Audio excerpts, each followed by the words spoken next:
I've been watching a lot of H2O lately. Clear now! Emma! 2 hours later. Hey guys, welcome back to my channel. If you are new here, my name is Amanda Ray, and whenever I was 17, almost 18 years old, I left the cult that I was born in. If you're interested in hearing the story of how I left or how I survived on the outside, I will leave the links to those videos in my description box down below. I wanted to let you guys know how the auction went with the paintings. What happened was the girl who won, I don't know if she wants me to say her name, but I'm following her now. She's awesome. She knows who she is. She's from New Jersey, and she won the auction, and she couldn't decide between two paintings, so I ended up just shipping both of them to her because honestly, it's like shocking that she actually like couldn't decide between my paintings. Like I feel like I'm not that good at painting because I feel like it looks like a 12-year-old could make this, but she really liked them, so I sent them both to her, and we were able to donate. I'll show you guys a little receipt of what was donated to Holding Out Help, and I just wanted to thank you guys again for bidding. There was a lot of bidders on there, and I've got a lot of messages too that were asking if they could match the bidding price and get a painting, but I only have like 3 paintings left. But if you, I don't know, you tell me if you want to like give me cash for donations and in return get a painting. Maybe if you DM me on my Instagram, we can maybe work something out, and I can make sure that you get the copy of a receipt or at least a picture of a receipt so that you know that the money's going towards Holding Out Help. Yeah, DM me and maybe we can work something out. What is the point of this video? I keep losing my train of thought. Right, okay, so I said that in the next video I was going to put out was going to be me answering a lot of you guys' questions, because I have so many screenshots of questions that you guys have asked on my YouTube that are like questions that a lot of you guys ask, and so I'm just going to go through those screenshots and answer the questions, as well as I also put a post on my Instagram asking you guys to ask more questions so I can just get them all done in one go. But yeah, one of the questions that a lot of you have been asking in my DMs and in my YouTube and stuff is, how are you? I'm doing good. I said I've been going to therapy a lot. I've been having some like feelings and emotions come up about my mom. Like I cried the other night because I can't just call my mom about what I'm going through right now, and I wish that I could, but I just feel like if I call her, then she's gonna have that attitude of like, oh well, it's because you left the order that you're sad. It's weird though. It's not, my relationship with my mom is not like a mother-daughter relationship. It's not like you can call your mom for advice or for help when you're going through a hard time. Like that, I've never been able to do that in the 8 years that I've been outside of the order. Like if she ever heard of anything I was going through, it was always like, oh well, if you would have stayed in the order, then you wouldn't be going through those things, you know? So that's kind of how I've been in the past like few weeks. I've been like talking to my therapist about that part of my life and kind of coming to acceptance, I guess, of the fact that I'm probably never going to have that relationship with my mom that I was hoping that I could have. But that's okay. I know that she was just being the best mom that she knew how to be. I have had a lot of you guys ask how my mom is doing, and that's a big thing. Like I wanted to tell you guys too, like I don't know, because I have distanced myself from her because I just noticed that I was not progressing or healing as fast as I would like to, because I was constantly allowing her to like be in control of the relationship. So like she would be like, hey, come over, I miss you, I need someone to talk to, and then if I would go, I would like be on my way over there, and then she would be like, oh wait, dad's here, like never mind. And like I just noticed it really affected me to get rejected so much and to not be able to just go over to my family's house when I wanted. Like I was always on their terms, and it made me feel very, I don't know, there was a lot of deep-rooted issues because I was getting treated that way for so many years, and I didn't even realize it was affecting me that much until I was starting to talk about it in therapy. So I know this is a lot of information, but it's helping me process by talking about it. So I've kind of distanced myself from her, and it's actually helped. But I still love her and I miss her, and I want to go talk to her, and just when I'm mentally ready for it, you know. So that's how I am. That's how I've been. I'm doing okay. Brandy Stager says, are you from Colorado City or the Kingston clan? Kingston clan, baby, born and raised. The abuse caboose. Autumn, why are you so awesome? Autumn, why are you so awesome? She also said, can we be friends? We are friends. Okay. Check your DMs. Okay. What are spiritual weddings like? Okay, so if you're a first wife, it's different than if you're like a second or a third wife. But I'll just go into depth about both of them. So if you're a first wife, everyone gets married at Damon Palmer, the church. It's like a warehouse. Unless you really don't want to get married at the warehouse, then some of them will go to they'll do like a backyard wedding or like a wedding it's very rare that they'll do a wedding at a venue. But, so it's usually at the warehouse where we had church. One thing that I did notice that we did different than outsiders is like the man and the woman wear their wedding rings before when they're engaged, they just would wear them. And I didn't think that wasn't normal until I went to the outside world, and like they don't wear, the guy doesn't get the wedding ring until the wedding day. I don't know. Anyway, the weddings for first wives are kind of somewhat normal. Usually all the dresses are made, all the dresses in the line, but the line's very big. I think I've showed you a picture of Chanel's wedding and how big her line was. That's like average. Like the lines are very big, because you have so much family and so much, there's so many people. Yeah, and the first kiss is on the wedding day, supposed to be, and so it's kind of like a lot of people are like, oh, this is the first kiss, and it's like a big deal. And then they have the reception, and they'll dance, they'll do like a bride and groom dance, and then I feel like it's pretty normal. The food is usually like homemade, if there is any food. It's like mashed potatoes and stuff like that. No alcohol. I feel like it's pretty normal. But anyways, for a spiritual wife, it's a way more discreet and a lot less people.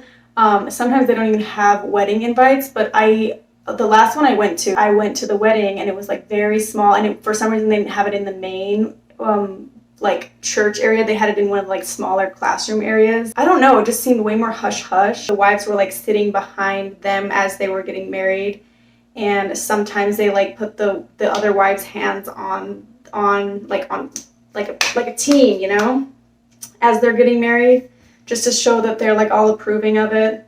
But some wives don't approve. Some wives are upset and they won't show up to the wedding, and because they don't want their husband to get married again. But then it's some of them just show up because they don't want to be the B word, and so they kind of act like they're supportive of it, but they're dying on the inside. I went to a wedding where you could tell she was the fifth wife, but she was sitting and watching her husband get married, and you could just tell that she was miserable. She didn't want him to be getting married, but what could she do about it? And so she was sitting there like this. That's how I would be. I'd just be like, I don't even be there. If obviously, because I left. And the one that I went to, so the last one that I remember going to, he leaned in to kiss her for her first kiss. She was the fifth wife? I don't even remember. He leaned in to kiss her, and she turned away. I don't know. She was I just felt weird. I've never kissed anyone. It was so awkward because she was young and had never had a boyfriend, had never anything. And so then when he leaned in to kiss her, she moved. Because I still don't know why. Isn't that weird? You're on your wedding day and the husband goes to kiss you and you flinch. Maybe she didn't want to marry him. I don't know. Spiritual weddings are way more discreet, and the wives are more involved with it, and there's way less people there, and the line's not as big from what I saw. And sometimes they don't even have wedding invites because it's illegal. So that's kind of what a spiritual wedding is like. What were you most afraid of in the order?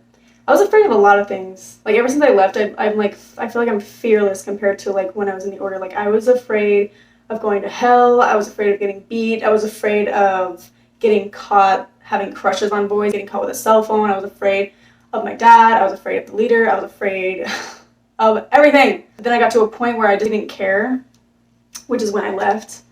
I would rather have died than live polygamy, and that was a big fear. A big fear was that I was going to end up like all of my friends, married to someone that I don't even love, and having kids with them, and watching them marry other people. I was so afraid that my life was going to end up like that. But I was also afraid of the outside world, and so it was like this. And then I just kind of jumped into the outside world because I was more afraid of knowing what my life was going to be like than not knowing. I would love for you to do a video more in depth about the younger marriages, jealousy between wives, living arrangements. Do they take their wives on vacation? Do all the girls text their husbands while they're with another woman? Yeah, they definitely text. I mean, my mom would text my dad all the time while he was with another woman, and I would ask my mom, I would be like, how do you cope with knowing that he's with someone else right now? He's with not only someone else, he's with your sister, your older sister. How do you mentally cope with that? And she's just like, when he leaves the house, I pretend that he's on vacation. I have to do that because I don't like that he's with her. And no one does. Like, I guarantee you, any woman that says, oh, I love that he's sleeping with my son, they don't. It messes with you in the head. I don't care what anyone says. It messes with your mental health to know that he's constantly going with another woman. Not only another woman, but your sister. So there's a lot of jealousy. A lot. I saw... yeah. There's a lot of jealousy, and the living arrangements, at least in the Kingston group, the wives live in separate homes. So it's not like the FLDS where they all live in one home. If my mom and the first wife lived in the same home, I guarantee you they would be fist fighting because of what I've seen. Like, one time we tried to take a family vacation. Yeah, that was the last time we tried to take a family vacation with all 3 wives. It was just fighting the whole time. The whole time there was fighting. Like, which wife gets to sit in the front seat next to the husband? Like, okay, now it's my turn to talk to him. It was like, oh my gosh. It was like, and then there was like 30 kids in the huge van, and it stunk. Like, I'm just sitting here like, why are we even doing this? This isn't even fun. Like, everyone's just fighting and bickering, and no one's getting along, and everyone's just wanting attention. I just want to go home, but I can't because I'm 12. So yeah, a lot of jealousy. Vacations too. Like, if my mom went on a vacation and the first wife heard about it, then the first wife would have to go on vacation. If my mom got a new car, then the first wife would have to get a new car. Like, it was just constantly like you. It's so stressful. And so, like, I don't want to like feel sorry for the men. Some of them would try really hard to be like good husbands and fathers and try to keep the peace and try to be good. And so, like, I can get how that could be very stressful. But then there's also, like, 90% of the dads I saw there, like, there were some that loved seeing the wives fight over them. Like, they would start shiz. Like, they would be like, this wife said this about you. This wife's getting skinnier than you. And then just watch all hell break loose. And they just loved it. So... maybe like 1 or 2% of them are really good guys just trying to get into heaven. But I really just feel like it's so crazy how, like, the first polygamist in the Bible was a murderer. Like, polygamy is not something that's like, oh, so holy. It's just something that I feel like most men would want to do. Like, a lot of men out here, when I say that, like, my mom was a polygamist, my dad was a polygamist, they're like, where do I sign up? Like, I want multiple wives. Like, it's a worldly thing. So they're just slapping religion on it. So yeah, as you can imagine, a lot of jealousy, a lot of fighting. And then, like, sometimes if the wife was mad at, like, my mom, then they would be mean to us because we are the children of the woman that they're mad. Like, you know, just think about it. Like, you have to see these kids that are not your kids, they're your husband's kids with your sister. And it's like, you're constantly being reminded that he loves someone else, you know? Do you still struggle with thoughts of being different because of where you grew up? Has it become easier over time to make friends? Do I struggle with thoughts of being different? I used to. When I first left, I tried so hard to, like, pretend that I was, like, normal. And, like, I tried way too much to like, fit in, that it was, like, weird. It was, like, too much. And I didn't make any friends in the beginning. Because I feel like when you're trying to be something that you're not, then you're not going to make long-lasting friends anyways. For years, like, I couldn't make friends, and then I would start having, like, these panic attacks and anxiety attacks because I just felt like I was never going to relate to anyone, and no one was ever going to relate to me. So I kind of stopped trying to make friends. And then over time, I started doing therapy and I started working on myself. And what I've realized now is if I'm just who I am, I'm just honest with people and honest with myself about who I am, then the people who will stay in my lives and be my friends will be my like, true friends. But it took me a long time to learn that. Like, for the longest time, I just tried so hard to be what the other people wanted or try to pretend like I grew up in a normal outside life. But now I'm just like, look, I'm a little bit messed up. I just don't stress about making friends anymore. Like, I feel like if you make a good friend along your road, then great. Like, I don't feel like you should go out of your way to try so hard. Like, the good friends come and stay in your life, you know, when you least expect it. But I don't have a lot of friends. That's probably why, because I don't go out of my way for it. I don't struggle with thoughts of being different because I feel like everyone's different. in their own way, and I've come to learn that a lot of people come from weird situations too, and like I've been able to relate to a lot of people because of my situation. But yeah, I don't know that it's necessarily easier to make friends. I just don't put in a bunch of effort anymore. And then the ones that want to be my friend I'm not good at giving advice. That's a hard question. Has it become easier over time to make friends? I guess the answer is like kind of. I just don't try as hard, and like I don't have a lot of friends though, so I don't know the answer to that question. What is your personal opinion on how the order school is run, and how does that impact your siblings? So I think I've shared this a lot in like my past videos, especially when I was going to the board meetings to try to like get the school to follow the laws. And I think that the private school is something that I'm very anti, because I know exactly what goes on in there, and I went to that school. I'm not as anti the Vanguard school actually, because I feel like it's not as strict and crazy as the Ensign school, but I still think that it should get shut down if they're not going to follow the laws. Like, I think that they should be bringing, if they're going to be public, they should be public. They shouldn't just be letting cult members go to the school. If they can do that, that can be a great thing for them, because I feel like the kids being surrounded by people who have normal lives and are like, they can see that there's other things out there, then there will be more of a chance for them to choose for themselves if they actually want to be a part of that cult. But obviously both schools, the private school and the public school, don't allow outsiders in because of that. They don't want people to see that there's other, lives, and there's a whole different world out there. They want them to be very sheltered. And so I think it has a very bad impact on the kids, because the kids have this false reality that like this is all there is, when there's this whole world out there. Like, you just happen to be born in this cult. I remember thinking when I was a kid, because everyone just believed that we were born in God's chosen place on earth, right? And I remember thinking, what are the odds? There's 7 billion people in the world, and the odds that I was just born in this God's chosen place on earth, and I'm just not going to question it, even though there's like thousands, probably millions of different churches and cults and religions that believe that they're the chosen church on earth. But somehow ours is. But it's so much easier to just believe that when you don't have any reference around you. You don't have friends on the outside. All of your friends, all of your family, all of the people you talk to, the people at the grocery store even, are all a part of this cult. So it just reinforces that you are in where you're supposed to be, I think that the school right now is a negative thing.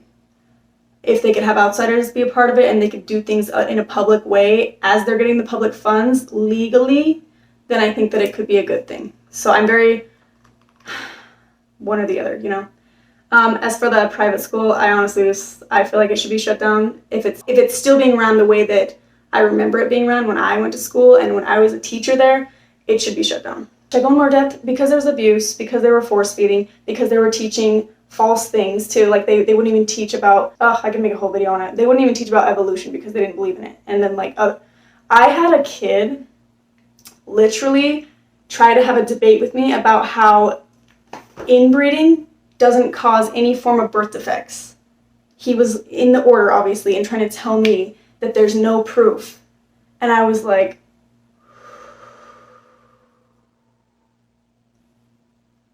I tried to keep my cool, but it's not his fault, because they try not to teach these kids these things because they don't want them believing in anything that they don't want them to believe. Anyway, next question. I would love to hear your journey as a vegan. What made you decide to change? So I'm not vegan anymore, but I was vegan for 2 years, and like what made me want to go vegan was I just wanted to try something else for my health, and I felt like I just didn't feel very healthy. And then I started watching like the documentaries like Cowspiracy and What the Health. And if you watch like what the meat industry does to the animals, it's kind of disgusting. And I am just a firm believer in, I questioned the cult and I got out, and then I questioned the meat industry, and now I don't eat meat.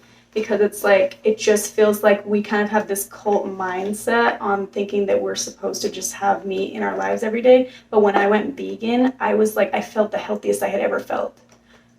But that being said, when I wasn't taking care of myself and making sure that I was getting my B12 and like my supplements and stuff, I didn't feel so good.